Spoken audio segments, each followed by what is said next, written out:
अतुल कुमार, जिनके पिता मजदूरी का काम करते हैं, उन्होंने आईआईटी जैसे एग्जाम क्वालिफाई किया, लेकिन 17,500 रुपए की फीस इकट्ठा करने में इतना वक्त लग गया कि फीस जमा करने की डेडलाइन चली गई और सर्वर बंद हो गया।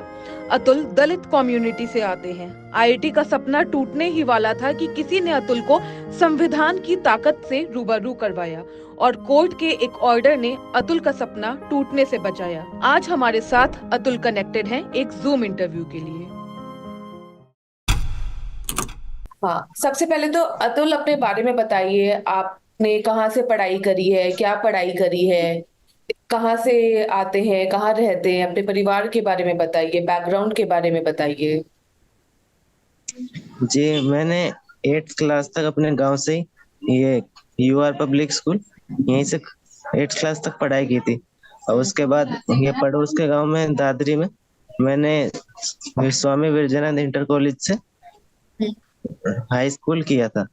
और फिर इसी में यहाँ खतौली कस्बे में यहाँ से इंटर पास की थी तो शिशु कैसे शिक्षा निकेतन से। कैसे परसेंटेज थे आपके इंटर बोर्ड्स में, क्लास 12 में? मैम, हाई स्कूल में 80% थे और जो इंटर में 77% थे। अच्छा, तो आप इसके बाद एक यूपी बोर्ड से आपने पढ़ाई करी है? Yes ma'am. अच्छा, अब मुझे ये बताइए कि आईआईटी जैसा जो टफ एग्जाम है उसकी तैयारी करना कितना मुश्किल होता है, क्योंकि जैसे आपका जो एक बैकग्राउंड है उसको देखते हुए मुझे पता चला कि जैसे आपके पास जो संसाधन है उसकी भी काफी कमी रही है। तो आईआईटी की पढ़ाई आपने कैसे करी, किस तरीके से की? तो आईआईटी उसमें करने के लिए कोचिंग ली थी मैंने, जो फ्री रेजिडेंशियल कोचिंग थी, गेल उत्कर्ष सुपर 100 हम्म। यहाँ से कानपुर में, वहां से प्रोवाइड हुई थी ये 11 महीने की फ्री रेजिडेंशियल कोचिंग।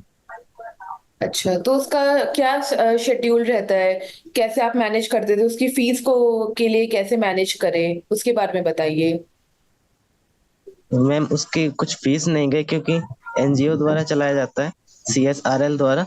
तो उसमें फ्री था सब कुछ, वहाँ रहना खाना सब फ्री था। तो अच्छा। वहीं पढ़ाई करते थे। और अच्छा, तो अभी जो आपके साथ हुआ कि आपकी जो सीट थी वो मिस होने वाली थी, फीस ना जमा करने की वजह से, वो जो पूरा इंसिडेंट हुआ है वो थोड़ा मुझे आप डिटेल में बताएंगे, क्या हुआ, कैसे कैसे हुआ?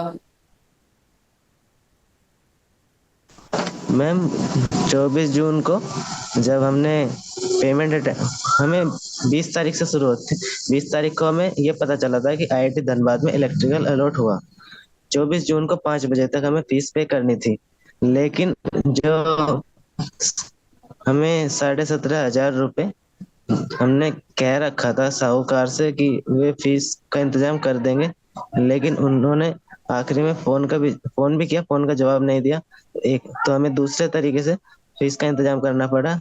गांव के दूसरे लोगों से पापा जी ने फीस का इंतजाम किया, आखिरी टाइम पे ही करा।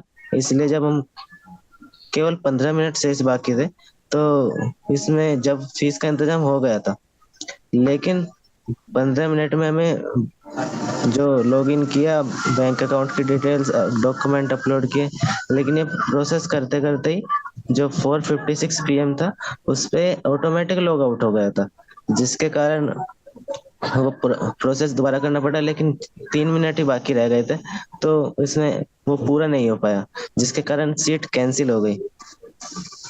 इसके बाद वेबसाइट में केवल ये दिखाता था दिस एक्टिविटी इज ओवर। तो इसके बाद कुछ नहीं कर पाए। कांटेक्ट, फिर आईआईटी मद्रास से कांटेक्ट किया, आईआईटी धनबाद से कांटेक्ट किया, बाकी सब, पर वहां से रिलीफ नहीं मिला कुछ, इसलिए कोर्ट का रुख करना पड़ा। तो आपकी रैंक क्या आई थी आईआईटी में? रैंक, कैटेगरी रैंक 1455 थी। अच्छा, तो मतलब आईआईटी क्वालिफाई करने के बाद भी जब आपने देखा कि अब आप पेमेंट नहीं कर पा रहे हो और वो सर्वर डाउन हो गया, उसके बाद बंद हो गया, तो उस समय क्या लगा, मतलब क्या फीलिंग आई कि अब क्या करें, सीट तो चली गई हाथ से? बस हड़बड़ी में कभी आईआईटी मद्रास को यही समझा कि कांटेक्ट करेगा तो शायद कुछ हो जाए, हमने हर तरीके से कांटेक्ट करने की कोशिश की, लेकिन ये बोला गया कि पूरा प्रोसेस कंप्यूटराइज्ड है तो वे कुछ नहीं कर सकते, सीट कंसिडर नहीं करेंगे। तो फिर हमें कोर्ट का आप तो एकदम होपलेस हो गए होंगे उस समय जब उन्होंने बोला होगा कि मतलब इतनी मेहनत करी, इतने कम संसाधन के साथ इतनी मेहनत करी, एग्जाम भी निकाल लिया, लेकिन लास्ट मोमेंट पे ऐसा हो गया। तो उस समय तो आप एकदम होपलेस हो गए होंगे। हाँ जी मैम, घर में सभी निराशा में चले गए थे, क्योंकि ऐसा लग रहा था कि आखिरी अगर कुछ मिनट और मिल जाती तो शायद सीट मिल जाती, बस कुछ मिनट और। घर में क्या माहौल था, माँ बाप ने क्या कहा, आपका क्या रिएक्शन था? ये था कि अब सीट नहीं मिली तो कांटेक्ट करो, और उस टाइम तो पता नहीं था कि कोर्ट के तरीके से सीट मिल सकती है वापस। तो हमारे सीनियर ने, जो हमारे गेल में जहाँ से हम पढ़े थे, वहाँ सीनियर थे, उन्होंने बताया कि पहले ऐसा केस हुआ 2021 में प्रिंस जयवीर सिंह का, तो उसमें उसको रिलीफ मिल गया था। जो सिचुएशंस थी लगभग सेम थी, हम्म। इसलिए तुम्हें भी मिल सकता है, अच्छा, इसलिए हमने कोर्ट का रुख किया। मुझे ये बताइए कि भाई मैं पूछने वाली थी कि कैसे कैसे पता चला कि इस कोर्ट में जाना है, यहाँ पर ऐसे अर्जी देनी है, ये जो पूरी प्रोसेस है ये कैसे पता चला कि यहाँ से एक रास्ता अभी भी खुला हुआ है? कैसे आपने ये सब चीजें मैनेज करी? जो आईआईटी धनबाद में इलेक्ट्रिक आईआईटी धनबाद मिली थी, इसलिए हम झारखंड हाई कोर्ट गए थे हम्म। पहले। लेकिन वहां से हमें ये एडवाइस मिली कि वहां से केस फाइल नहीं होगा। आईआईटी मद्रास ने जेई एडवांस और जोसा काउंसलिंग करवाई है इस साल, तो जे केस मद्रास हाई कोर्ट में फाइल होना चाहिए, हम्म। इसलिए हमें फिर वहां से मद्रास हाई कोर्ट जाना पड़ा। हम्म। मद्रास कोर्ट में वहां से एडवोकेट ने वहाँ केस लड़ा। 27 अगस्त को हियरिंग थी, हम्म। उसमें ये एडवाइस मिली, कोर्ट से परमिशन भी मिल गई कि हम सुप्रीम कोर्ट जा सकते हैं। हम्म। अब सुप्रीम कोर्ट पहुंचे, अब 24 तारीख को हियरिंग थी यहाँ से सितंबर में, और फिर अभी 30 तारीख को सेकंड हियरिंग थी। चीफ जस्टिस का फैसला इसमें आ गया। हम्म। उन्होंने बहुत मदद की और सीट वापस दिला दी हम्म। उनका। अच्छा, इतना आपने ट्रैवल किया, पहले आप धनबाद गए, आप है मुजफ्फरनगर में, मद्रास गए, इन सब में भी तो काफी खर्चा हुआ होगा। हाँ जी, वो ट्रांसपोर्ट, जो आने जाने का ही खर्चा हुआ। जो वकील करना था वो हमने लीगल एड से किया था, अच्छा। कि जो लीगल एड सर्विस थी उसके वजह से वकील के लिए एप्लीकेशन की, झारखंड हाई कोर्ट में भी और मद्रास हाई कोर्ट में भी। और जब सीजीआई ने जब बताया, जजमेंट दिया कि आपकी सीट कहीं नहीं गई है, आपके पास ही है, उस वक्त क्या फीलिंग थी? कैसा लगा, क्या माहौल था?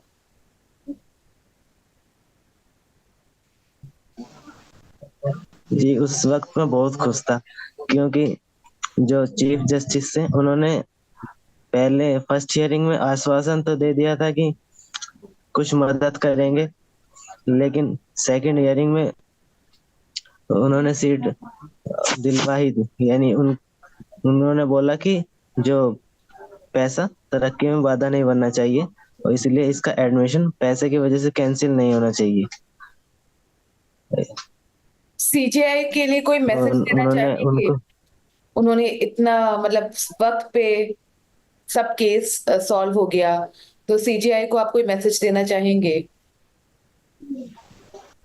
जी बिल्कुल धन्यवाद बोलना चाहूंगा उनको, कि उनकी वजह से हमें जो सीट मिली वो वापस मिल गई, जो खोई हुई सीट थी वो वापस मिल गई। दिल से धन्यवाद सुप्रीम कोर्ट को भी और चीफ जस्टिस को भी।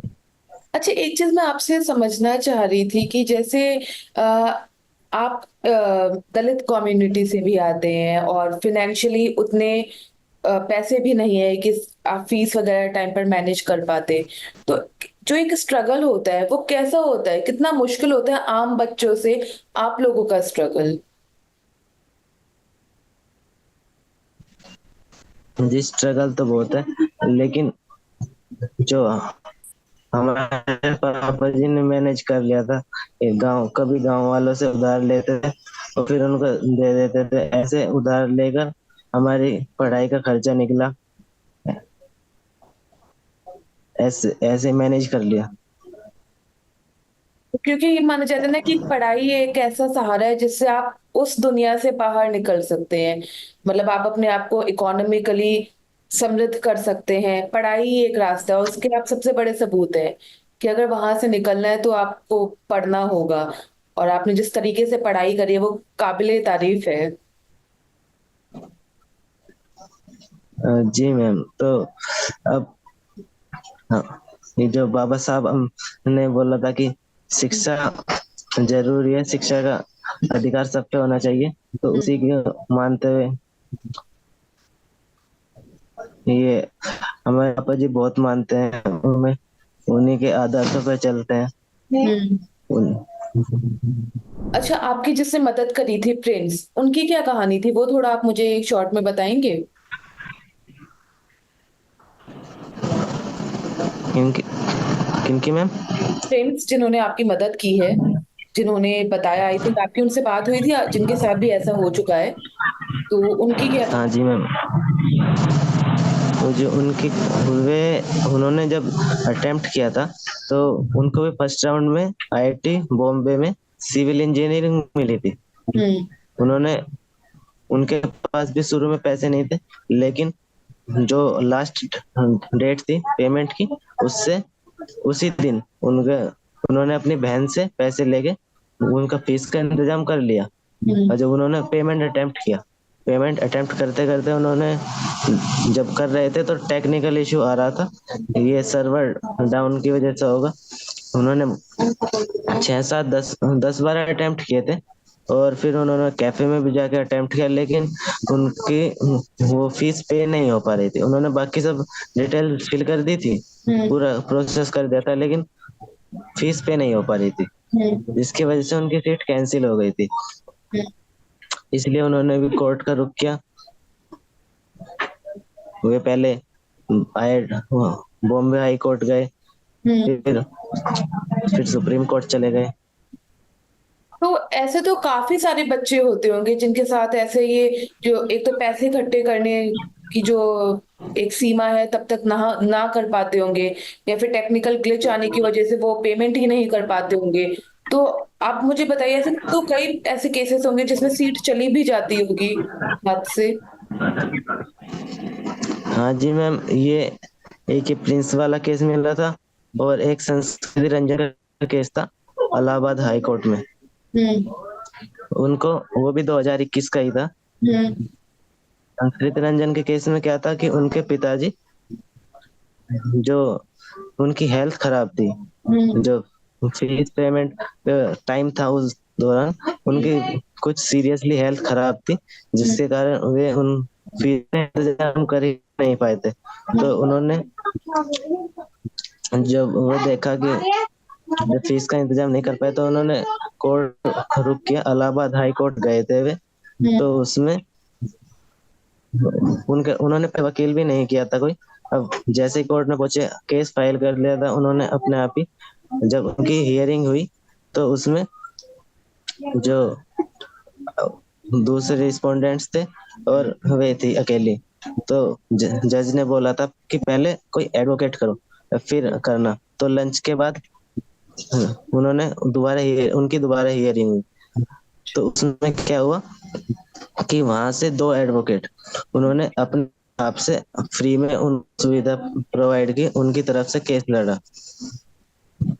चलिए चलिए। और लंच के बाद ही उनका फैसला आ गया था कि इसको, वे भी दलित ही थे, उनको भी सीट मिल गई थी।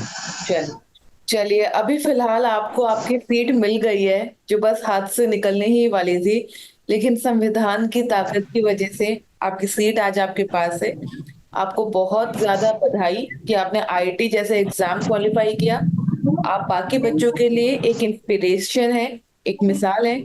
और अगर आप बाकी स्टूडेंट्स को कोई मैसेज देना चाहते हैं हमारी वीडियो के जरिए तो आप वो दे सकते हैं। जी, यही बोलूंगा कि जो गलती हमने की है वो ना करें, कभी डेडलाइन का इंतजार ना करें। हम्म। हमने डेडलाइन का इंतजार किया था तो आखिरी टाइम पे टेंशन में थे और जल्दी जल्दी में भी कर रहे थे, तो उसकी वजह से गड़बड़ हो गई थी। तो कभी लेकिन आप, डेडलाइन का इंतजार ना करें। आपके साथ एक चीज और भी तो हुई कि पैसे भी इकट्ठे नहीं हो पाए थे वक्त पर। डेडलाइन आते आते ही पैसे भी इकट्ठे हुए हैं। हाँ जी, अगर हम वैसे कि पहले करते हम्म।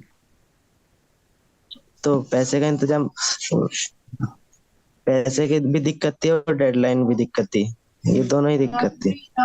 चलिए, चलिए, हमसे बात करने के लिए बहुत शुक्रिया। Thank you so much. Thank you ma'am.